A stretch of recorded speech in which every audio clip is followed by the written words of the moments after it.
So, boy, that was a long-winded response. Yeah, all right. So the Constitution was adopted without the Bill of Rights, but as I recall, they were amended in 1791.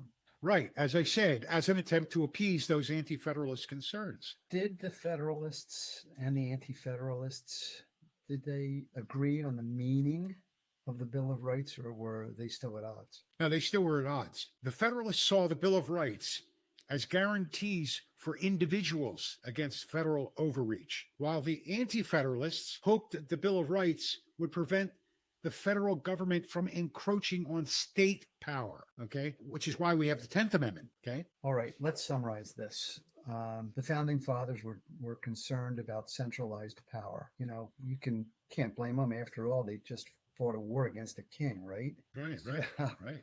So they designed a system of federalism with a strong emphasis on state sovereignty. The idea of dual sovereignty was intended for the states to check the power of the federal government and vice versa. For example, senators were initially, remember this, we had this in a previous podcast, they were initially appointed by state legislatures, acting as ambassadors to the states. They could be recalled at any time by the state. Right, and we will see that. Now we're in it for 6 years. Make a mistake and you live with it. This was a key mechanism for ensuring the states had a direct voice in federal affairs. So the states were much more directly represented at the federal level back then. Right. Now, we went over all of this in the previous episode. I think it was episode 6. Precisely. The idea defines federalism. Guys like George Mason believed that the states needed to be directly represented to protect their rights. Even James Madison, a Federalist, warned against concentrated federal power and stressed state sovereignty. You know, it's almost like they knew this stuff was likely to happen. Yeah. Were there any indications the Anti-Federalists were justified in their fears after the Constitution was applied? Well, even early on, there was tension. I mean, you know, the Whiskey Rebellion from 1791 to 1794 was a violent tax protest that erupted primarily in Western Pennsylvania. It's our people. Against the federal excise tax on whiskey, okay?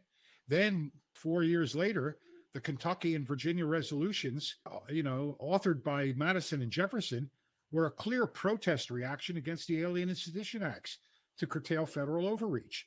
It's telling that they both had to hide their identity, after they wrote these resolutions. They hid them for 25 years. That tells you what kind of fear of retribution was already present, right? Then you go a little bit further on. Another came under Andrew Jackson and his fight with Nicholas Biddle to kill the Second American Bank. That was in Philadelphia. As a matter of fact, the Second American Bank building is right behind Independence Hall in Philly. You could still see the building. Well, in any case, at that particular time, several states actively opposed the creation of a central bank and even instructed their senators how to vote. Some senators were forced to resign when they voted against the wishes of their state legislatures. Well, it sounds like the states were within their rights to do that. There is no question. We went over the aftermath of the Civil War in previous discussions. Wasn't this a dynamic shifting of power towards the federal government, the Civil War itself? Oh, no question. The Civil War is a critical turning point. Before it, the states that would eventually become the Confederacy foresaw an increasing slide into Hamiltonian federalism as imminent with the election of Abraham Lincoln. Interestingly, the country ran just fine with the Jeffersonian model until Lincoln. If you read carefully the Constitution of the Confederate States, you will immediately recognize it as the heir of Jeffersonian anti-federalism. The severe flaw, I have to say this, was the recognition of slavery as an institution. It was a huge mistake. I believe the immorality and the affront to humanity doomed their aspirations of maintaining and reinforcing state sovereignty. They shouldn't have linked the two together in the same document. You can get an understanding of how each side viewed the war by what they called it. To the Southerners, it was the Second American Revolution, or the war against Northern aggression. To the Northerners, it was the War of the Rebellion. To this day, the U.S. government documents still call it that. It was never technically a civil war to either side. I thought it was called the War of Succession. No, it was called the War of Secession, but the Northerners, they referred to it as the War of the Rebellion. and in all government documents. That's how it's referred to. All right. It was a rebellion against the Union. That's how they saw it. Okay. But the Southerners did not see it that way. Okay. In any case, the federal government significantly expanded its powers during the war and after with the Reconstruction. The Lincoln administration introduced the greenbacks. Remember, we talked about that in previous episodes. The first federal income tax, the stamp tax, the inheritance tax, and national banking legislation. Lincoln eliminated habeas corpus, shut down 300 newspapers, and arrested politicians and anyone who denounced his constitutional violations. You see, wartime creates an environment where centralization is necessary, and this period was no exception. So the federal government grew during the Civil War, right? Yes, and that power never fully receded after. The prevailing view shifted to one where the federal government could do anything the states could do, and more securely. This was their view.